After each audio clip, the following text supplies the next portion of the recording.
Hey troops, Roxy here, and welcome to Roxy. I forgot what I was called then. Welcome to Roxy Plays Games. Yes, that's me. Forgetting what my channel's called. Wow, that's a great start. Yes, it's early morning. I haven't had a coffee yet, and I probably need a coffee. But yes, welcome to Roxy Plays Games, and welcome back to another episode of Around the World in 80 Days. I left you here in Miyazaki in Japan. Let's have a quick look at the route. And while we're doing that, I just want to do my usual thank yous. So thank you for everyone who has liked my previous videos and also everyone who has subscribed to the channel. Thank you guys. Welcome on board. I hope that you are finding these videos useful, helpful, amusing on times when I'm among, but that's kind of most of the time. But yeah, hopefully it is helping you out. So this is the plan. We are here in Miyazaki, kind of on the southwestern point of Japan. Japan kind of goes like at a diagonal downwards from east to west. And we're heading over here to Tokyo, the capital of Japan, and we're going to Tokyo International Airport. It's quite a big looking airport, this one, and it's got like an interesting runway here. Get that wrong and you're certainly going to be in the drink, but we're not going there. We're going on this runway here, which again looks quite interesting. Hopefully we don't get that wrong, and I'm hoping that this road there's no traffic going to get in the way. Anyway, that is the plan. That's the route. The route itself is about an hour and a half flight. We're doing it on Vatsim again. We do have a little bit of traffic around. Nothing going by the looks of it, nothing going to where we're going to. I've got that on. Let me turn that off. We don't need to be seeing purple planes. That is just when I'm doing the multiplayer flight. I don't do it on Vatsim, so I do it on Sim Toolkit Pro or STKP. Yeah, so there's not much traffic around, there's no ATC online, so it's going to be a quiet flight. So the plan today is we are going to do a cold and dark startup, guys. So for anyone that is new to the Zibo 737, you can probably put most of this into the default 737, but I don't fly the default 737, so I'm not sure exactly how much of it is modelled in there compared to this one. So you might as well just get this, it's free. Yeah, why would you not? It's better than the default and it's free. So let's get ourselves into the plane, and I'll show you my process for getting this plane going. I do follow a checklist that I have downloaded from the internet. There's hundreds of them out there. Find one that looks good for you and use it. You can use this one that I'm following now. Just write down notes. I'm going to go through in slow time. I'm not going to go through fast like a lot of people do, and you kind of get lost with what they're doing. I'm going to go through slowly.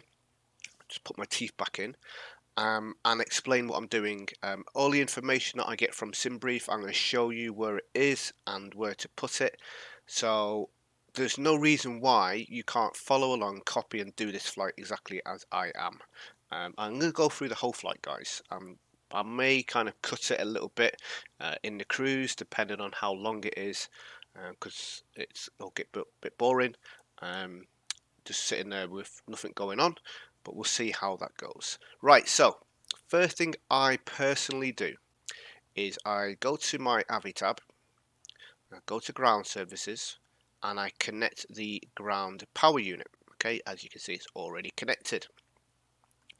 While I'm here, I will do my fuel and weights balance. Okay, so we'll go to fuel and weights balance, payload.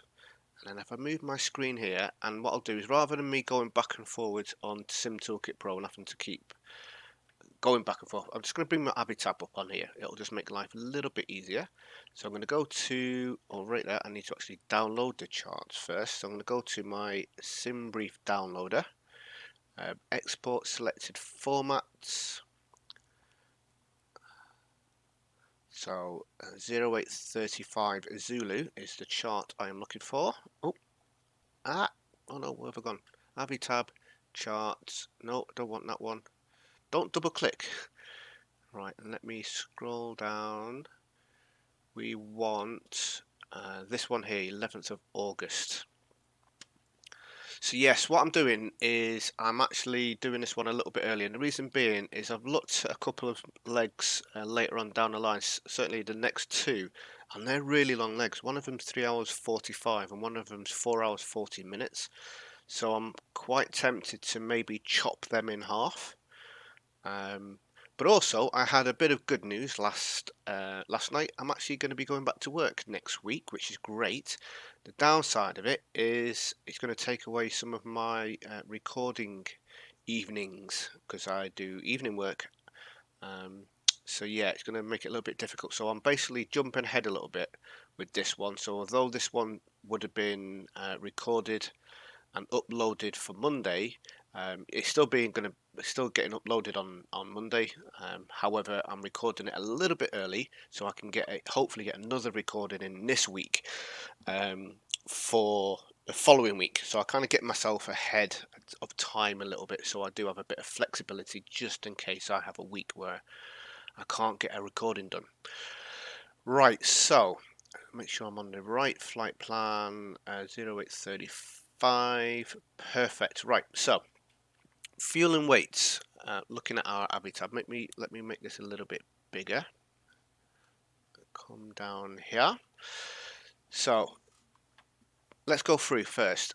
Fuel, fairly straightforward one. That one we want to look for block fuel 8050. Now, what SimBrief does is it will actually round it up when we go to our weights section, which is on page number 3. So page number 3's got your actual weights, and if we look at fuel, it's rounded it up from 8060 to 8.1. Okay, so that's fine. We can still put in 8060 if we wish, or we could put in, if we're just looking at this one, 8100. So that's 8.1 or 8,100 kilograms. Obviously, make sure if you're using pounds, make sure that you got the both settings the same, otherwise that will cause you some real big dramas. The next thing we need to do is our payload. Now, if you're using Airholder 2 or any other add-ons where you're doing kind of like virtual airline stuff and you're required to put in a specific payload, then obviously use that specific payload. Otherwise, what you want to do is you want to look at the zero fuel weight on here, and it says the zero fuel weight estimated at 62.6, maximum 62.7. Okay, so it gives you a bit of a ballpark figure here, payload of 20.9. I know from doing this or using this plane quite a lot, and my weights and balances and all that sort of stuff, it's around about 19,500. So it is a little bit less, but not too much. Okay, so you'll need to play around with that, but the idea is you keep playing with your payload total until you get your zero fuel weight to match this. And as you can see, for me, my payload of 19.5 is giving me the zero fuel weight of 62.6, which is what we want. I could have gone up to 19,600 and that would have given me the maximum zero fuel weight.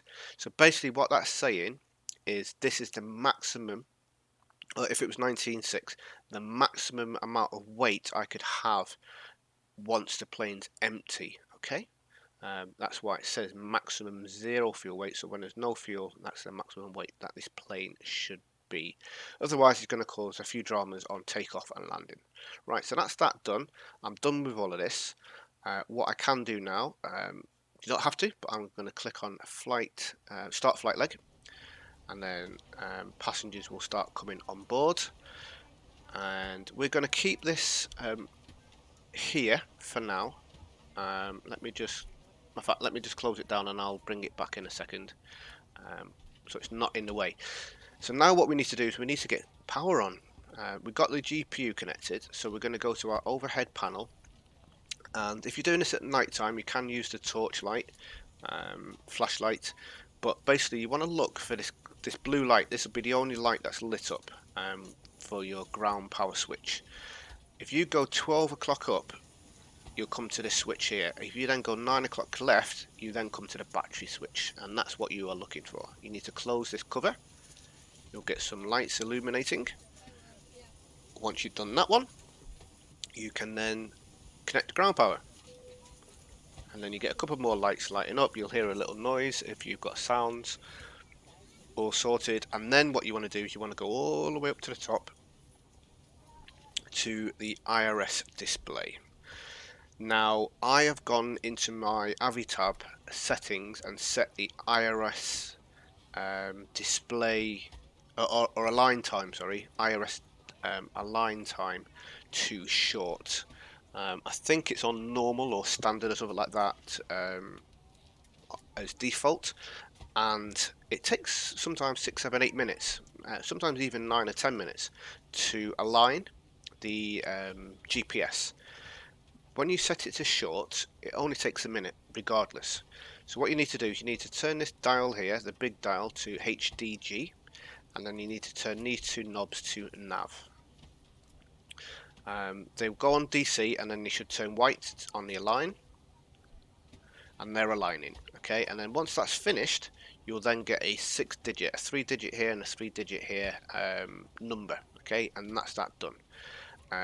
Sometimes it will flash and it's going wrong. If it does, just turn them off and turn them back on again.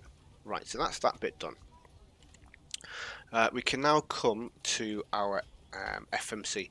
What I generally do in this position is I just put the parking brake on, because sometimes it's in the off position but the parking brake is actually on.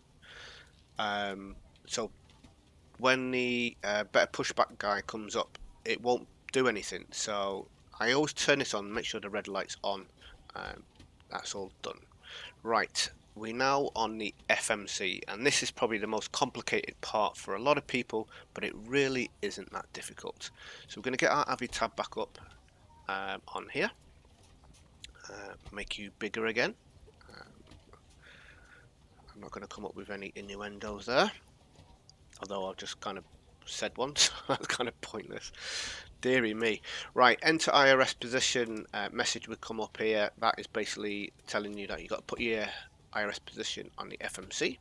So let's clear that message. We're going to click on FMC, and then it'll give you some details about the plane. You may have a message saying something along the lines of nav data out of date. That's to do with Navigraph. If you've got a Navigraph account and you're updating it, then you'll have the updated ERAC cycle. If you don't, you'll have an error here. Just clear it. CLR button down the bottom here. Just clear it. That clears anything that's down the bottom. It's not an issue. It just means you're running on an older ERAC cycle. It's totally fine. Right, from there we need to click on POS init. And then we need to put in the airport of where we are. So we are at RJFM. RJFM. And then we're going to click on that.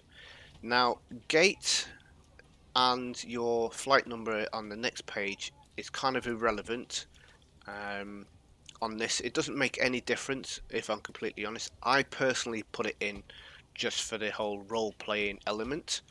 It's up to you if you want to. If you want to find out what gate you are at, it's here. So we're on gate 6. Now, if you're on Vatsim, you will need to know what gate you're at. You don't need to put it in here, but you'll need to know what gate you're at, because when you do your clearance, you need to tell them where you are. Right, set IRS position. We've got a load of empty white boxes here. We need to get the IRS position. We get that from the next page, and you've got 2 GPS positions here for the left and the right. They're both exactly the same. It's on the plane, so you can click on either of these 2 buttons. It doesn't make any difference. It'll put it down a scratch pad down the bottom. Any information that we type in or copy, this bottom area is called the scratch pad. So it's down there. We then need to go to the previous page, and we need to copy that and paste it into here. And the way we do that is click on this button here. Very simple. It disappears from the scratch pad, it's in there, and then that will then disappear. Done. Make sure you do it that way and don't copy anything that's up here. The reason being is if you've gone from one airport to another, the GPS position will do the last position, and the last thing you want to do is being in Japan and having the last waypoint for, or the last GPS position for somewhere in America. That's going to totally mess up your plane. Right, now let's do the route.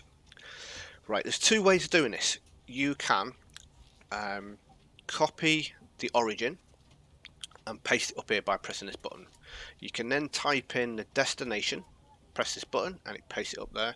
You can then type out your co-route and paste it in here. What I do is I just do the co-route. So we've already got the first four letters of the co-route, so we just need the next four letters and then the 01. So we're going to RJTT and then followed by 01. So that's your co-route identifier. Unless you save it as something different, that's what it will save it at. It always does your origin, your destination, and then 01. If we paste that here in the co-route button, it will automatically populate the origin and the destination at the same time. So you don't need to type in the origin, type in the destination, type in the co-route. Just do the co-route and it does all three of them at the same time. As I mentioned, you don't need to do the flight number. It's totally irrelevant, makes absolutely no difference. For role-playing purposes, because I'm a weirdo, put in the flight number. I'm not sure whether this has anything to do with the in-game ATC, because when you do your in-game ATC and you file your flight plan, you're putting in your flight number here anyway, so yeah, I'm not sure whether this has any effect. Either way, we're going to click activate and then execute. Runway, you can put in your runway now, or you can do it later when we do our departure and arrivals, and that's what I'm going to do. I'm going to do it later, but yeah, you could type in the runway. So if I wanted to put in the runway part now, I could do that, which I'm not going to. So we want to go perf init. So this is our performance index, and we want to put the information in now. Because we've done the AVI tab fuel and weight, we can now just click this button and it will auto populate that, and it will also auto populate the 0 fuel weight 62.6. We could type it in, but because we put it on the AVI tab, we can just press those buttons and it pops across. We don't need to type in the fuel. Okay, you can do. I could put in 8.1, but there's no requirement to do that. Okay. Reserves. We find our reserves on here, and what it is this part here. So under plan fuel, FinRes is 1.1. Okay, if that was like 900, it'll be 0.9. Okay, but 1.1, you could round that up to 1.2, but we'll just say 1.1. We'll never use these reserves. You know, I generally land with like 2,000-3,000 kilograms of fuel still left. So yeah, right, cost index. We find our cost index at the very top here. CRS SYS. I'm not sure what that stands for. I'm guessing cruise system. But either way, the cost index is 36. And your cost index will affect how fast you fly in the cruise, hence why I think that stands for cruise system. If anyone does actually know what that stands for, just let me know in the comments. That'd be really appreciated. I can't be bothered looking on Google to find out what that means right now. But yeah, cost index 36. That will affect your speed, and as far as I'm aware, the higher it is, the faster you go. The lower it is, the slower you go. I'm not quite sure. I've always had 36. When I was in a virtual airline, they had fixed cost index for various different planes, and I have programmed my sim brief to have a fixed cost index. So there we go. Right, our flight level, we get this from here, so it will have various different flight levels. We've only got the one on here. Sometimes it'll have 2 or 3. You want to pick the highest one because that's going to be your top altitude that you're going to be cruising at. So flight level 350 is going there. Our cruise wind we need to put in, and we also need to put in our top of climb outside temperature. So this is the wind at cruise altitude and the temperature at top of climb. And the way we do that is we need to go to page 4 or 5, depending on how long. If you've got a really long flight and it takes quite a long time to get to top of climb, it may be on page 5. This looks very daunting and very confusing, and it isn't that bad once you kind of get an understanding of some of it. I don't know everything, I know most of it. Down this column is your waypoints that will appear on your flight plan. That corresponds with the longitude and latitude waypoints. You've then got your speeds. Okay, so 132, 55, 288, 350. Sorry, not your speed, your altitudes, flight levels. Okay.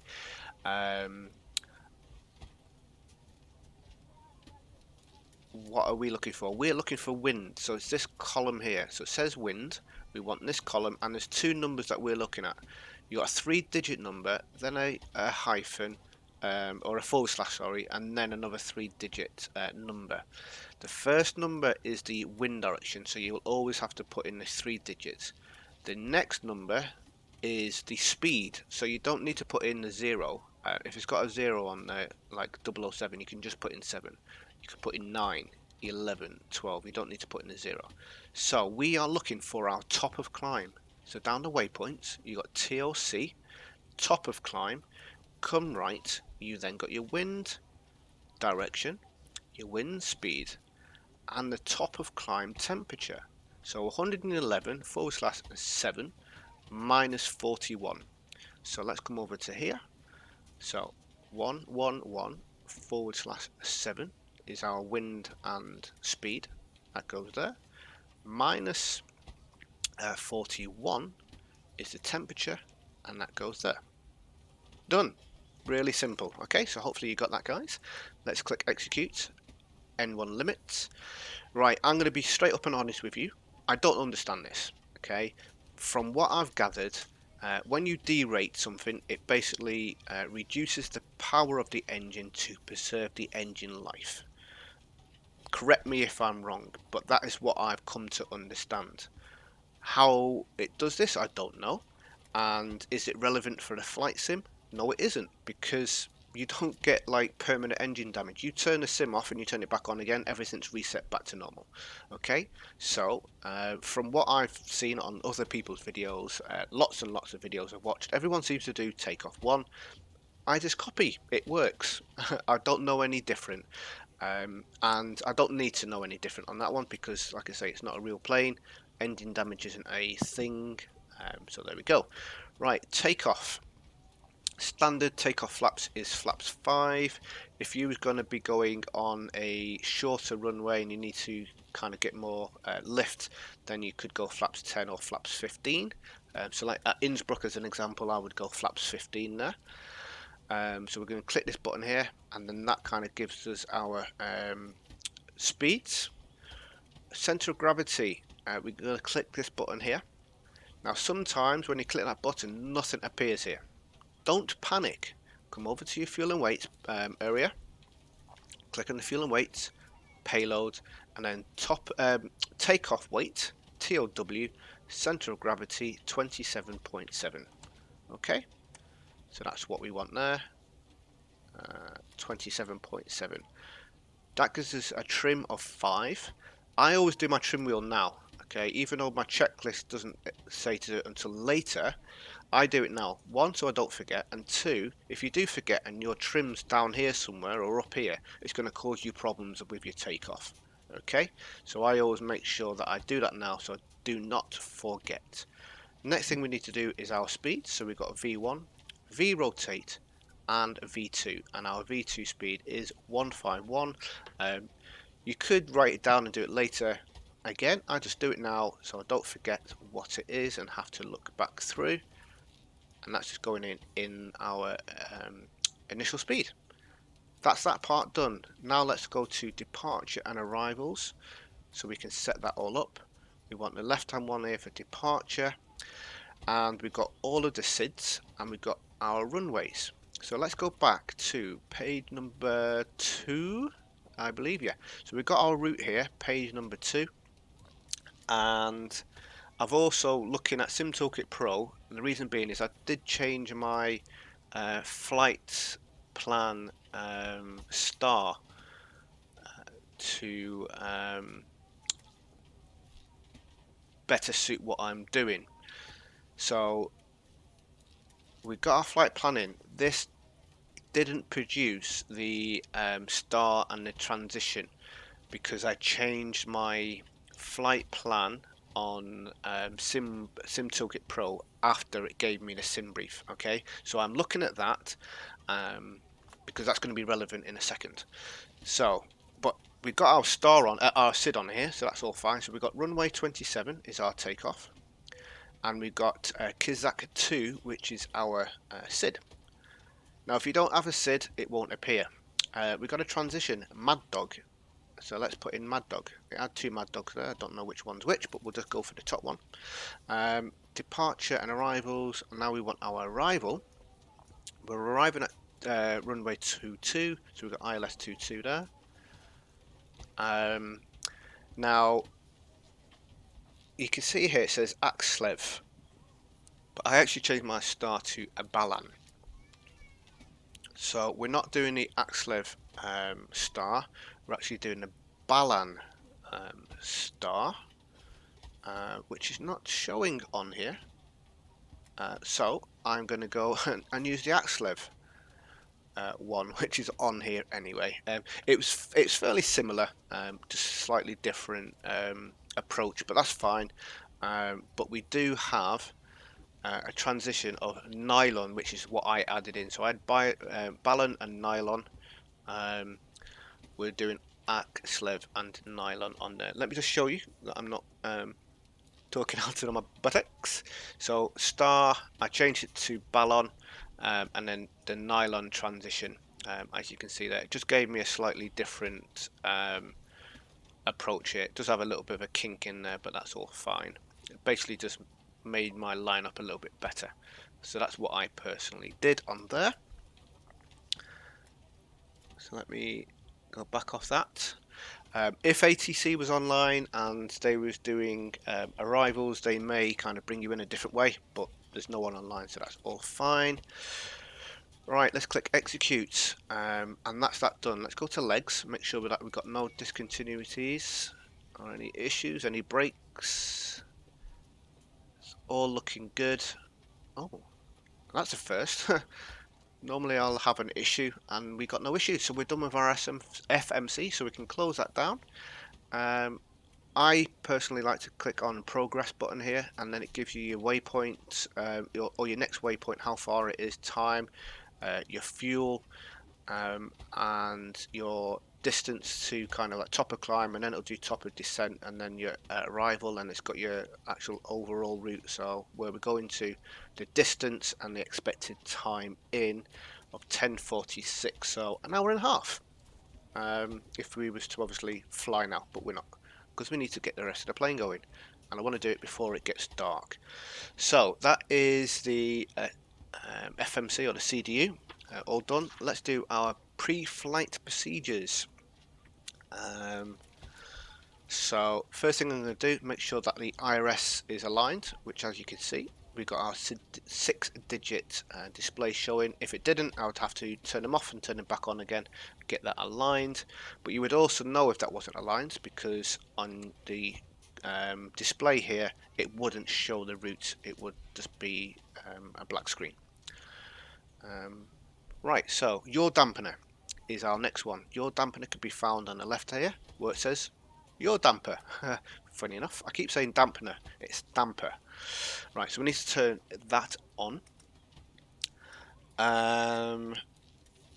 Fuel, make sure that all of your fuel is off, and then we can go to our APU. So our APU is this button here. We need to turn this to the start position, hold it for a few seconds until this low oil pressure light comes on.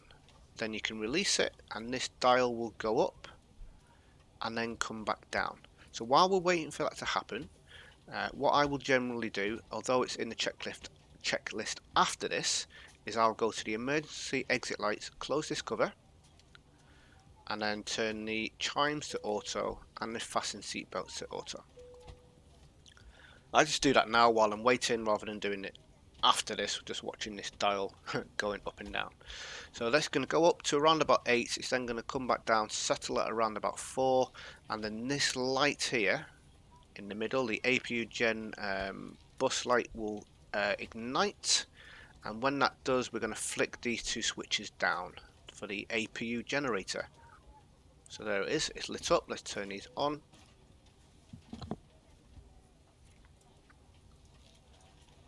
And we can disconnect our GPU. So let's go back over here, ground services, and disconnect the GPU. Now you'll know if you've done something wrong, because if you disconnect that, things will go off. If things go off, you've missed something to do with the APU. Okay, right, so we've done all of that. Next thing we need to do on the overhead panel is up here we've got window heat and probe heat. We need to turn the window heat on. This is more relevant in cold, damp climates. Somewhere hot and warm probably won't make much of a difference, but turn them on anyway. We then need to go to our what's the word I'm looking for? Air conditioning area, and we need to turn the left and right packs to auto. So they're going to auto, and the APU bleed needs to be turned on. Right, so that's that done.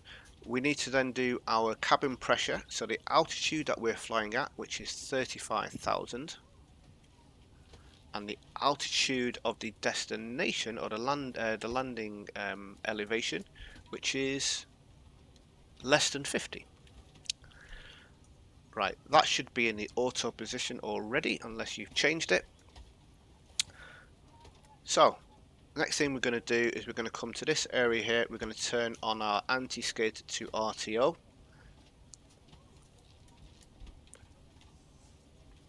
And now we are on our before start procedures. So before we start anything, we're going to call better pushback, because it does take a little while to get out and plugged in and stuff like that. So we're going to better pushback. You can pre-plan it and then call it. I just call it straight away, especially when I'm on Vatsim, because the last thing you want to be doing is waiting 5-10 minutes for the plane to turn up. Right, so we are taking off on runway 27, which is kind of down to my left. So let me just delete that. Come down here, and we want to be facing that direction, so facing east. Although on here it looks like we're facing west, but I'm actually facing east. Let me plonk you in there and then click enter. Ground to cockpit. Tow is driving up. And we can continue with the startup procedures. So engine start switches are here. They need to be in the auto position. We then need to come to this area here, make sure your throttles are all the way back. Okay, so they're all the way back, and the fuel cutoff switches are in the off position. Double check your parking brake is still on. We're then going to go to our MCP panel, and we're just going to flick a few switches and set a few dials.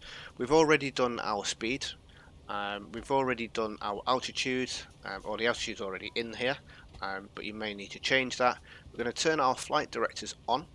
We're going to turn our auto throttle on, and I personally do the LNAV and the heading selector. Now you could do LNAV, but certainly on Vatsim I just do the heading select, because they will generally give you a heading out unless otherwise directed. The heading select for this runway is 271. So let's go 271 on here. I can turn that off, just go heading select. And then we'll hit the LNAV once we get into flight. Follow the flight plan. So that's that all done. We need to make sure all of the doors are closed. So there's two ways of checking. You've got lights here. We can see we've got 3 lights on. So that means that 3 doors are open. And also we can obviously check on the here, where we can close those doors. Everyone is on board. Everything is all packed up. So we are good to go. Right, so back to the overhead panel. One more, well, not one more time, but again. We need to turn our fuel pumps on. So we need to turn the aft and forward for engines 1 and 2. If we had fuel in the centre fuel tanks, which we don't, I'll show you where that is in a second, but we would turn them on as well, but we don't have any fuel in it, or we have barely little fuel in there. That is insignificant to waste our time turning them on. We then need to come to this area here. We've got engine hydraulic pumps and we've got electric hydraulic pumps. We want to turn the electric hydraulic pumps on. We then want to turn our anti-collision lights on. That just lets everyone around us know that we will be starting our engines shortly. Trim is already done. Boarding is now complete. Flight attendants prepare the cabins. Verify arm door standby for all call. We are now ready to start engines. So because our tug is already connected, as you can see here, we can release our parking brake and start the engines. Starting push back, and you may start engines. Okay, so engine starts. I always got told, well, not personally told, but on videos, that you have to start engine 2 first and then engine 1. Maybe that's a real life thing. In the flight sim, it isn't. You can start either one that you want. So we need to start that, and then down here, our fuel cutoff, so for engine 1 is this one here. What we want to look for is, why is that not going up? Oh, rewind. Turn that back to auto. Forgot a little thing that's quite important. The air conditioning packs, they need to be turned off. Okay, so turn them off, then start your engine, and you'll see this engine rising. When it gets above 15, it'll stop at 25, but when it gets above 15, you want to raise this lever up. I sometimes find it's better to do it at this angle. For some reason, doing it straight on, the mouse interaction goes a bit buggy. And this will go up to around about 56, and then the dial here, or the switch, will automatically go from ground to auto. You'll hear it click, and there's the click, and that's back to auto. Then we can do the opposite engine. So same again, above 15, before 25, because it'll just stop at 25 anyway. You then want to raise number 2. If you raise them before you start the engine, it won't do anything, and this is something that I found out which confused me for a long time. I was putting these up before, the engine wouldn't start, nothing was happening, and I was like, what's going on? And it was all to do with them. Okay, so make sure that you don't put them up too early. Cool, right. That's now switched. So looking at our overhead panel, earlier we did our APU generator. Now we're going to do the engine generator, which is the 2 outside switches. So we're going to do engine 1, engine 2, and then this light will illuminate again. We can then come up here, we can then put our probe heat on. Anti-ice as required, so obviously if you're in cold environments, you might want to turn your wing and engine anti-ice on. Isolation packs, going back to auto again, not isolation packs, sorry, air conditioning packs. are going back to auto, and the isolation valve is going to auto. We then want to turn our APU bleed off. Operation complete. Set parking brake. Parking brake going on. APU Disconnecting needs tow. to go Stand off. by. We then want to turn our engine switches to continuous. Flaps to takeoff position. So we're going flaps 5. So that's 3 notches down. I'm checking all of the flight controls, making sure everything's all working. That's looking all good. Obviously, we would have already done an outside check, making sure that's all fine.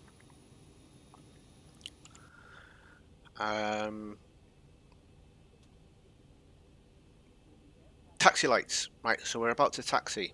So let's turn our taxi lights on.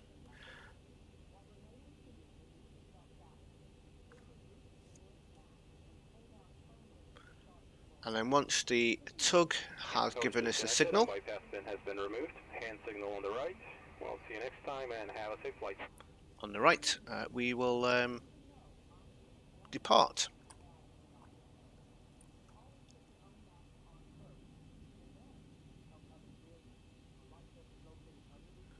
So we should get out of here before it gets dark, but we will definitely be having a nighttime landing by the looks of it. Right, we're off. See you later. So, taxiing.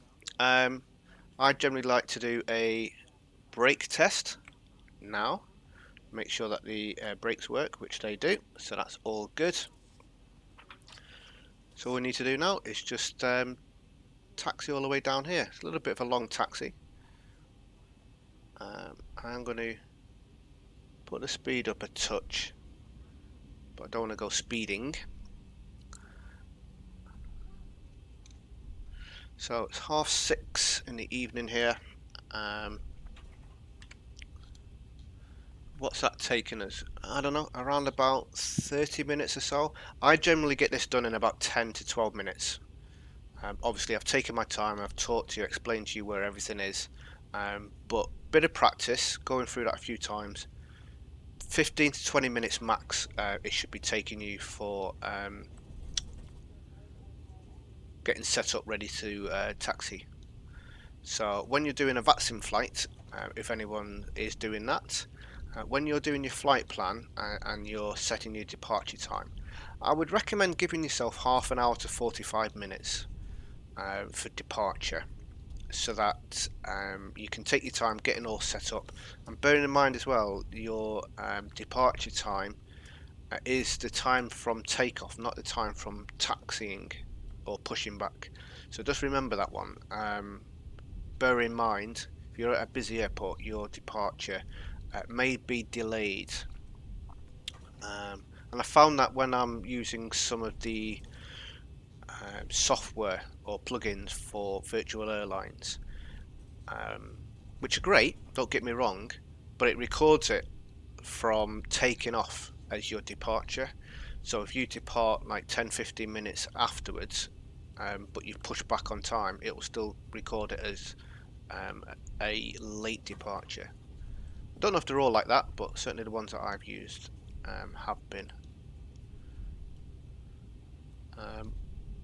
Trying to keep below 30 knots ground speed for taxiing, so I don't get towed off, although there is no one here anyway. Just having a quick look at the map, still no one around. So don't forget, if you are on Vatsim and no one's around, you need to be on Unicom 122.8, which I am. And I'm also looking at Xpilot's interface. I can see there's 2 centres online, but they are for Korea, so they're not in our zone. There's actually a supervisor and a centre online for Korea. Righty, let's take some of the speed off a little bit. Going round.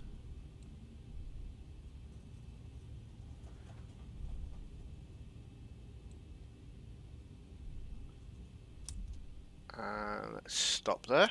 Right, before I get into the flight, I almost forgot. I forgot what was going on there. There's been like weird shakes and noises going on. I was kindly gifted XP Realistic a couple of days ago. What day was it on? Was it on Sunday? It might have been on Sunday. Essentially, I've been helping a fellow pilot, a fellow guy in the community, Don Rado. I hope he doesn't mind me telling his name. But anyway, I've been helping him out with various different things over the last few weeks, and I'll do that with anyone. That's the type of person I am. Hopefully you've covered that by now. That's why I do the videos. I want to help people out. So yeah, I've been helping him out with some bits and pieces, some late nights, technical issues he's been having with flights, and we've done some flights together. Well, out of generosity, he kindly gifted me XP Realistic. He asked me if I had it, and I said no. And then the next minute, when I finished a flight and I kind of logged off, and I looked at Steam, I had this gift of XP Realistic, and I was like, oh my god, Don, you really didn't need to do that. So that was really appreciated. That's kind of the guys that we've got in the community are always willing to help and always willing to give when they can. And it's not expected. I never expect anything of anyone. Everything I do for people, I do out of kindness. So when I get something back in return, like I say, which I don't expect to get, it's really nice. It's really humbling. So yeah, I hope you don't mind me saying, Don, but thank you very, very much. I'm looking forward to how this is going to affect. I haven't actually done anything within the settings. Does it show up on here? Yeah, XP Realistic. I don't know. I don't know how to do all the settings and everything. I've basically just kind of left it as default. I'm sure I will work it out at some point. But yeah, I've got that. Woohoo! Right. Anyway, enough waffling. Let's get back on to our before takeoff speed. Before takeoff procedure. So we need to double check. Make sure you got your speed set. Flight directors are on. Auto throttle is on, heading direction is on, altitude. If you're on Vatsim, you may have an initial altitude that you have to climb to. It might be like 4,000, 5,000, whatever it is. So you'd put that in there first because sometimes you'll have altitude restrictions due to traffic. So that's going to be more relevant for Vatsim. Because our flight plan is pretty much turning off to the right after takeoff, and I don't need to follow a heading select because there's no controllers online. I'm just going to hit LNAV now and turn off heading select. What else do we need to do? Make sure flaps is set. We've got our RTO is set. We've got Unicom. We need to turn on TARA. I missed something out here. This is very important for Vatsim. Not important if you're just doing solo flights. Turn on your transponder before you taxi, before you do any moving, before you push back. Turn that on, and obviously you're putting your squawk code here if you are on Vatsim. And then before you take off, TARA. I actually forgot about that one because I have it in my notes for when I'm doing a Vatsim flight. When I'm actually talking to ATIS, talking to ATC, because they will actually say squawk, 1200, and then when you put in your squawk code, I turn it on automatically. Any hoozle. Taxi lights can come off. Runway lights can come on. So they are all on. Position lights. Let me get over here to a better angle. Position lights to strobe and steady. Nighttime, you would have your logo and your wing lights on if it was dark, but it's not quite dark enough for them. I'm going to turn on terrain for this radar. I'm going to turn on weather for this radar, and I personally like to have them set to 20 on there and on there. So that is that all done. We can see weather is all clear. It will only show bad weather. It won't show like a little tiny puffy cloud on here. So bad weather, it will show up on the weather radar. And I think that is us all good to go. So let us take off the parking brake. We're going to start the clocks on here, and I like to do the chrono on this one. So this one gives me my seconds and minutes, and this one gives me my hours and minutes. Again, don't need to do that. I just personally like to do that so I can see how long I've been flying. I used to do the chrono when I jumped in the plane to see how long it took me to get to the point of takeoff from jumping in the plane. Right, so we're going to get ourselves lined up.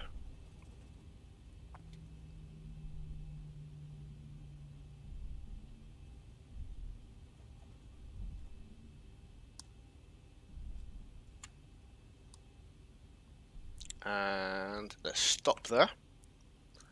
Right, here's an important point for anyone that is using throttle quadrants. Make sure you put your throttle all the way back. I've made this mistake once in a flight, well, twice actually now, but once I think I actually did in a video. If you got your throttle slightly forward, you hit toga, and you are going along, and then you move your throttle backwards very slightly, it will engage RTO and stop the plane. So just be aware of that.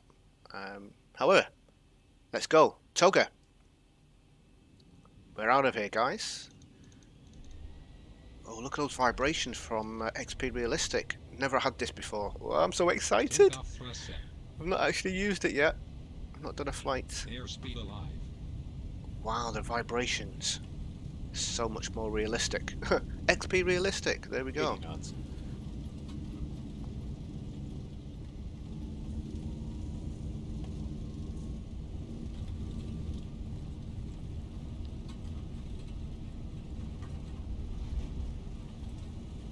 V1, rotate. Okay, rotate. Get the spurred up. It's quite Positive heavy. rate. Positive rate, gears up.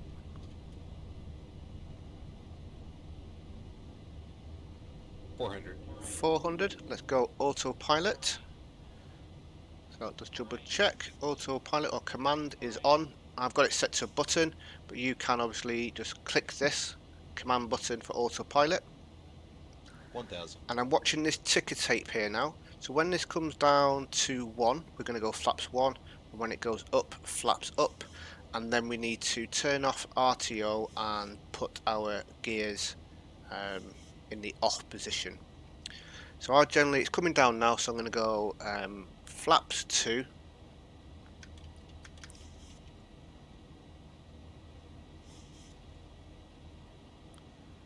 And then it's coming down a bit further, so let's go flaps 1. You can see we're on this flight plan going around now. That's all looking good. And then when it gets to here, we're going to go flaps up. And obviously you can see your flap position here. So let's go flaps up. Don't worry if you... Oh, I hate it when that does that. Stupid plugin.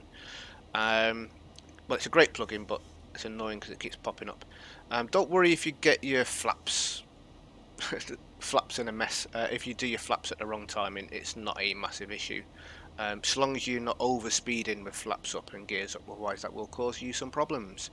Right, so now what we can do is turn our auto brake into the off position,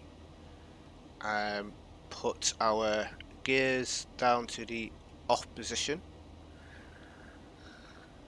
and that's pretty much it.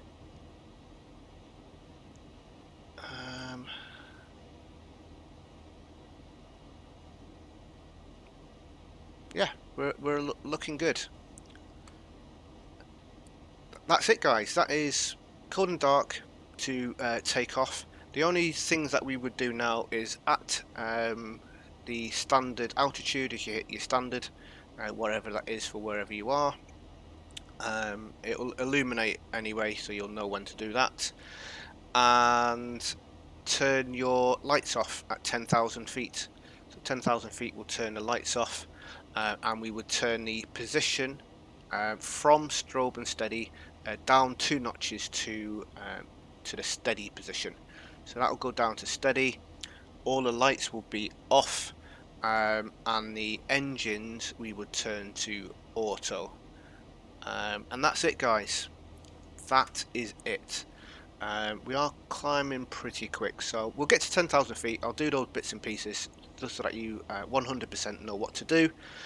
And then I'm going to cut the video, because although it's quite a short flight today, there's nothing going on. There's no ATC online. There's going to be no chatter to happen within the simulation, and it'll give me a little cheeky bit of time to go and grab myself a cup of coffee. Right, so let's get ourselves up to 10,000 feet.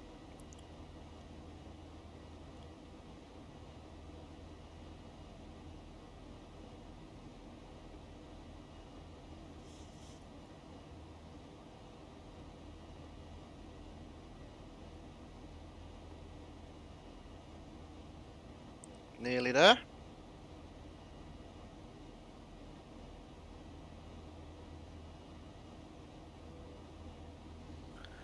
Right, so 10,000 feet.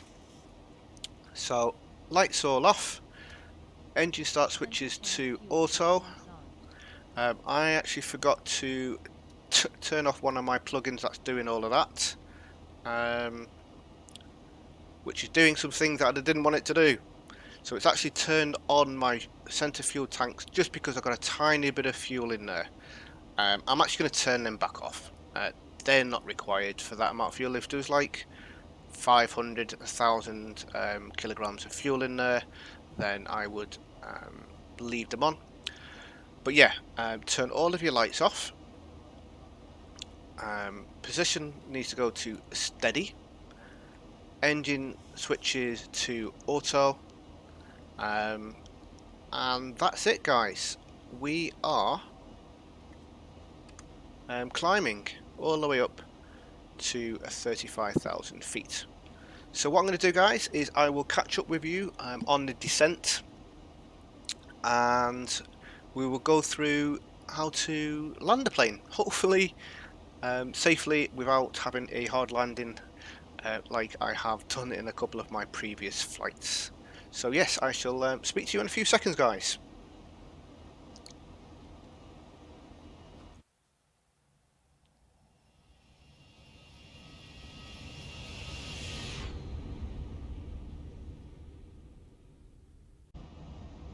Mic on.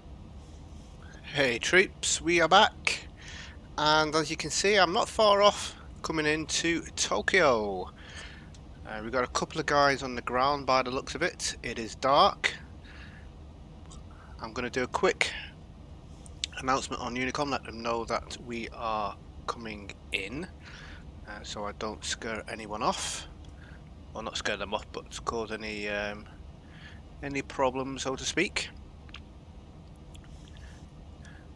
Tokyo traffic, Speedbird 1973. I am around about 15 minutes out, due to land in on runway 22.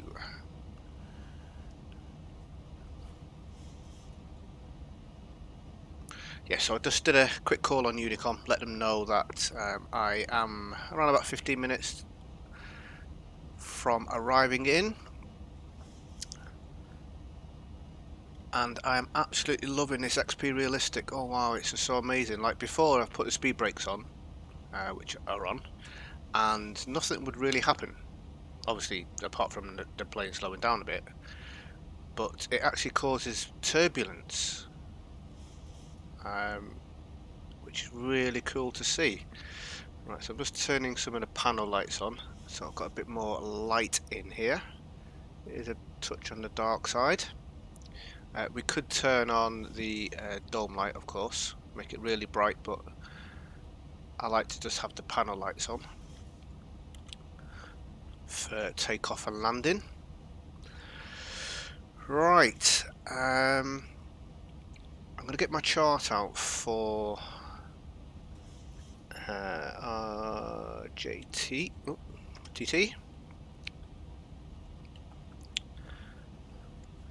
So like I say, we've got no air traffic control on. There is two guys on the ground that you can see there, Pal and Jal.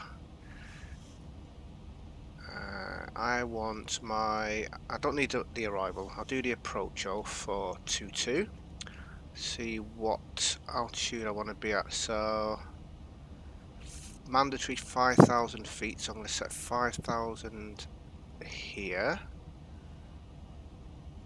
That's actually quite high. Interesting. It's a long approach. Nexus Nitro. Nexus Nitro. Yeah, 5,000 feet. Okay. Happy days. Let's have a look at the airport. Airport. This one. So we're coming in on runway 22, and we should be able to park up over here, I guess. Passing 10,000 feet. Taxiway runway 5 and 23. Passing transition level check altimeter. Right, so we've passed 10,000 feet. So altimeter has been done. I forgot to turn my plugin off for that. Engine starts. I've put in continuous. Obviously we had them on auto earlier, there now on continuous. We want to turn our lights on. Oh. So landing lights are going on. So they're all on. Our frequencies. So let's do our frequencies, which we can get from here. So we've got 108.1 and course of 222, and we can cross-reference that with this 108.1 and course 222. So I'm going to do my approach reference speeds now, and 108, 108.1. So 108.10 is going in that one, and also in this one, 108.10. So that's the frequencies, and the course we needed was 222. So go the other way. 222 on that one, and 222 on that one. Cool. Right, that's them all done.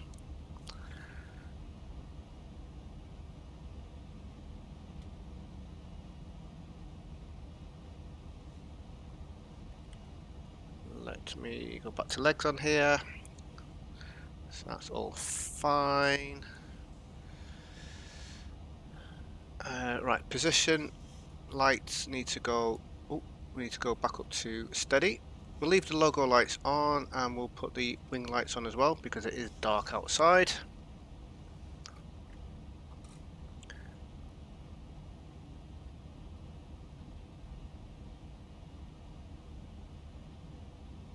So yeah, next kind of things will be flaps. Make sure we turn the speed brake off. We can probably, I will leave it on for a moment because we've got. Oh no, we can. Yeah, we'll turn it off. Turn the speed brakes off, but it is armed. So speed brake is armed. So it's kind of got 3 positions: off, armed, and on.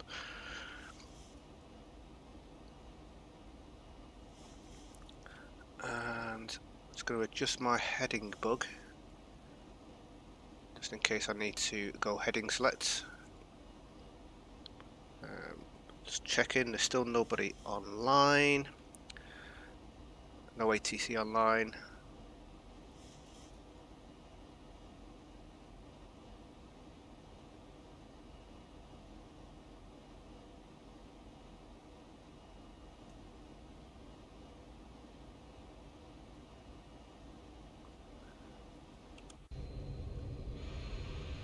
Tokyo at night time, beautiful.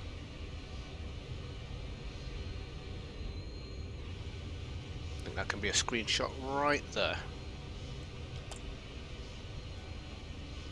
And that's where we're going. 1,000 to go. So nylon nifty. Have we got nifty in here? Yeah, Nifty. Oh, Nifty's where we're going to now. So we've gone past the nylon point on the computer. So that's nylon, Nifty, Nexus, Nitro. Nitro, we need to be at 5,000 feet. Yep, that's on there. And then we will start descending from there. Awesome source, guys. Awesome source. The landing's actually quite easy, if I'm honest. You just got to make sure you're ready to do whatever you need to do. Make sure you get everything planned in. So the runway, right? The runway length it's a long one, so we probably won't even need to put on ortho brakes. But we are going to be putting them on because I don't want to be running right to the end of the runway. I probably want to come off here somewhere. Let's have another look. See taxiways. 747 parking spots. Let's have a look at parking spots. This is a big old place, isn't it? We'll park up here. I want to make it nice and simple. Don't need to go taxiing miles away. So we'll park up on one of these spots. We'll try and aim to come off. Bravo 6, cross over onto Uniform 4, and then park up at 146, depending on obviously where those other guys are. So that's the plan.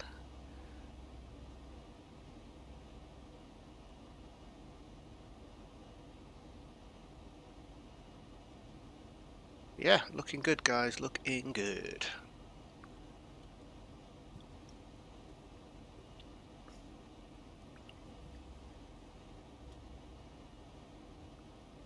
So let me know in the comments if you are new to the Zebo and you are following along and this is helping you out. It'll be interesting to know.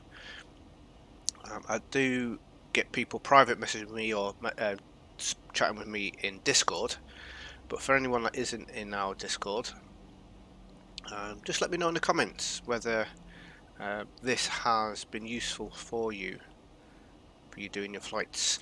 Right, speed brakes. I'm going to put the speed brakes, not the speed brakes, sorry, the auto brakes onto 2. Obviously, the shorter the runway, the higher you want that up, the longer, the less it can be. But again, I've looked at where I want to come off, and I kind of want to come off about here, if I can. Oh, someone on Unicom talking, but didn't hear a word of that.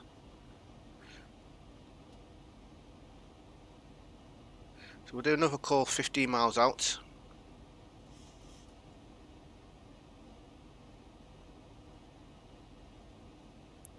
So we've picked up the ILS signal, but we haven't got the localizer locked in with the magenta diamonds. We now have the glide slope and we've got the position. So let's go VOR lock, so the second one below VNAV, and that will get us our left and right locked on. And then once we do this final little bit of a left turn, once this, I generally, when it gets down to this first little dot, is I will then hit the approach button, and that will then get us on our glide slope. You need to do that before it goes past this line here. So before this magenta drop past this line, if it's below it, the plane won't automatically go up. So it can mess up your approach. So I generally do it around about now. Localizer captured. It'll say localizer captured, and then it'll say glide slope captured, just like it did. And then hit command 2. We've got our speed controls now. We need to slow down to 160. And as we're slowing down, we're going to do flaps. So let's go flaps 1.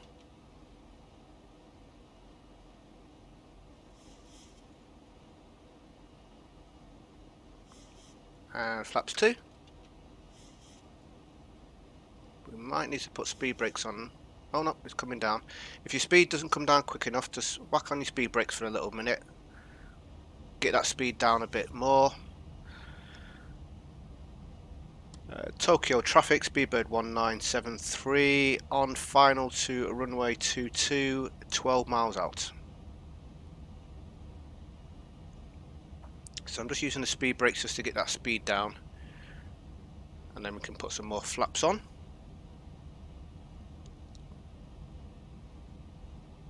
Let's go flaps 5. More speed off.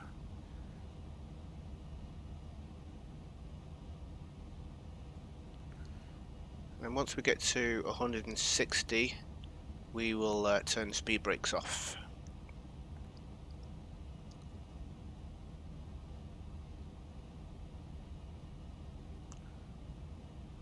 Right, let's go flaps 10.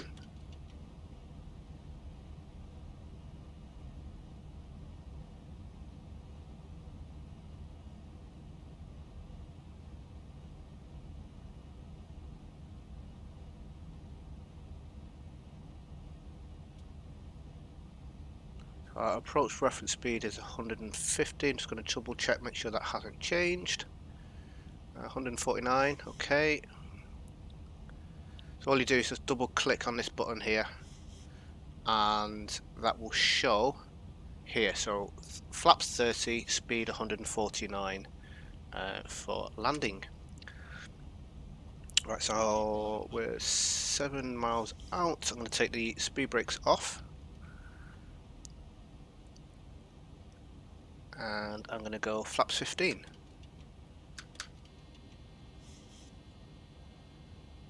And gears down.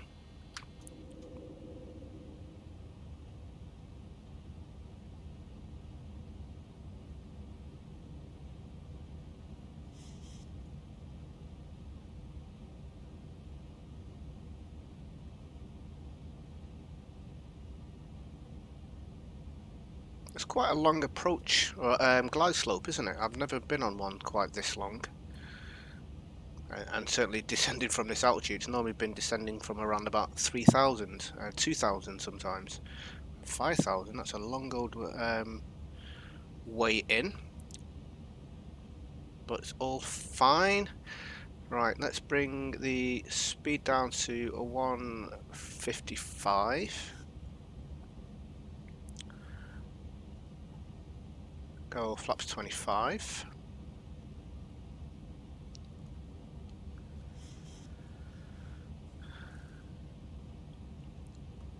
Tokyo traffic, speedbird 1973, 4 miles out, runway 22. I don't know if anyone's actually listening, but at least I'm telling people I have video evidence. Anyone does complain? Okay, so let's get the speed down to 149. And we'll go flaps 30. And just double check in, speed's alright, flaps down, auto brakes is on, speed brake is armed. Traffic Philippine 421 on Terminal 3, Bay 146, commencing push and start. Runway 16 right.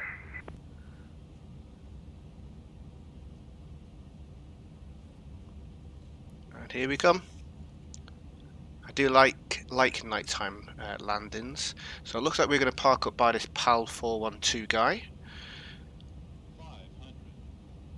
So let me get taxiway, or the airport one. I wonder if this is showing my plane on here. Nope.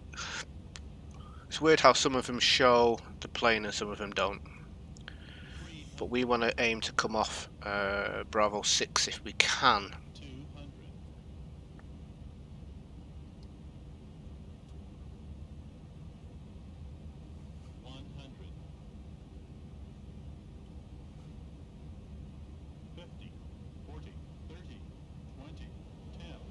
Oh, that's a...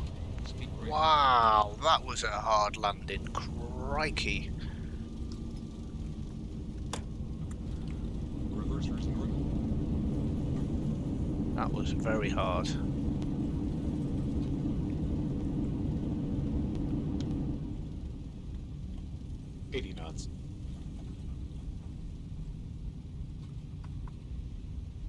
Yeah, that was not a nice landing Localizer captured.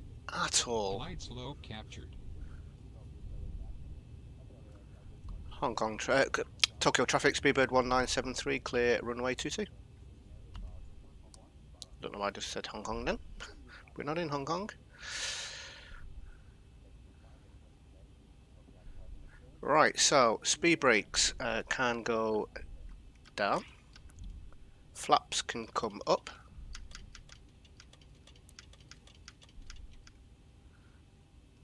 We can turn our runway lights off.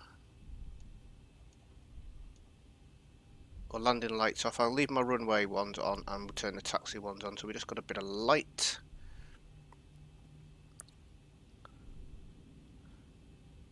And we shall taxi to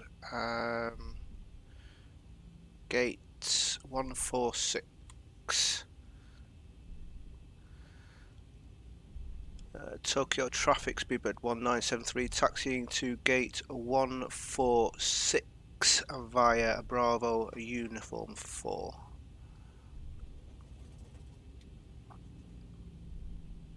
Right, so APU. Start your APU. Hold that for a few seconds.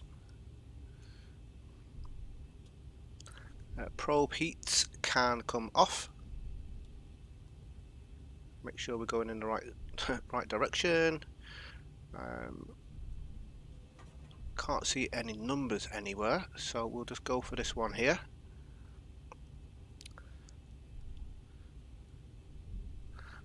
Position lights can go to steady.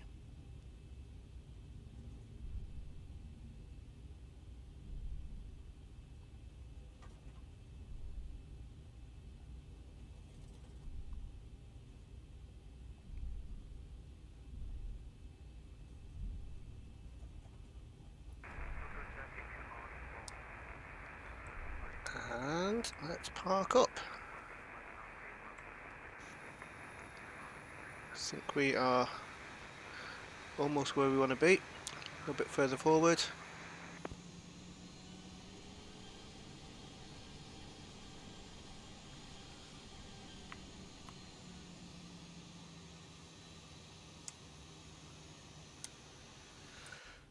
Okay, engine start switches to auto.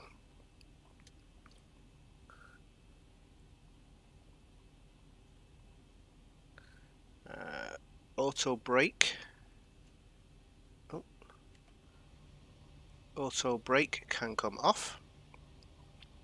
Flaps are done. TCAS can just go to off because we're parked up. Weather radar can come off.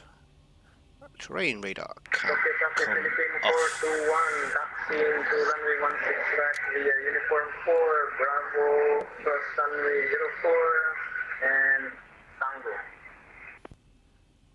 Okay, parking brake is on. APU generators can go on. Engine start levers, we can turn them off. Seatbelt signs can go off. Anti-collision light can go off. Wing lights can go off. Logo lights can go off. Probe and steady light can go off. We don't have any anti-ice on. Your dampener or your damper can go off. Air conditioning packs, they're on auto. Isolation switch to open. Engine bleed, that's on. APU bleed on. Taxi lights off. We'll turn those runway lights off as well. Retract them.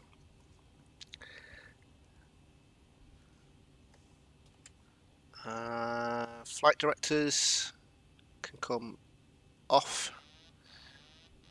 cancel that, and that's it.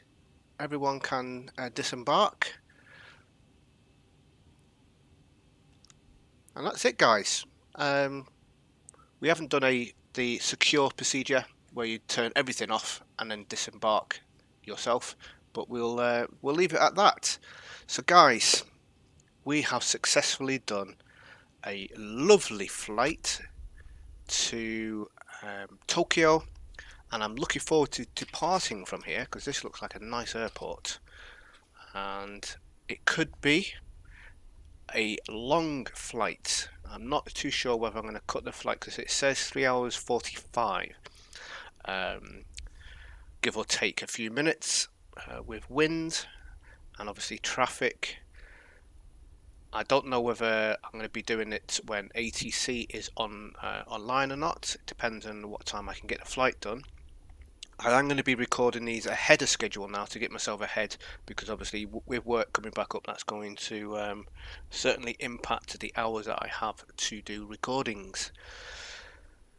Either way, we will be departing here and heading somewhere, whether it's a 3 hour 45 minute flight or whether I chop it down to around about an hour 20 minutes, an hour and a half. Crossing runway 04, any aircraft landing or departing runway 04, please advise.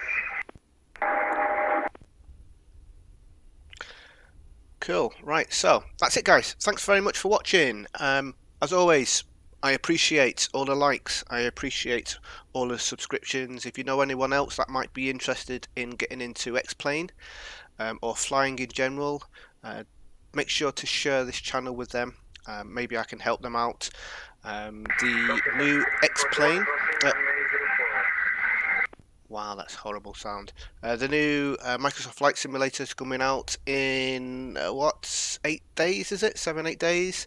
I will definitely be showcasing that on the channel for anyone that is interested. I'm not leaving Xplane by any means. I've got a lot invested into Xplane, but I will certainly be checking that out. Single player and multiplayer, see what it's all about, see whether it's any good and how it compares to this. I'm going to be doing the standard version on Xbox Game Pass, but obviously playing it on the PC and seeing if it's any better. And obviously, yeah, if it's better, if the base standard game is better than Xplane with everything I paid for, then I will be paying a lot of attention to the new Microsoft game. But I won't be leaving Xplane for sure. I really do like Xplane. I'll get a lot of enjoyment out of it, and there's going to be things that I can do in Xplane that I won't be able to do in Microsoft, like Holo 2 as an example. So anyway, stay safe, be good. I'll see you soon. Goodbye.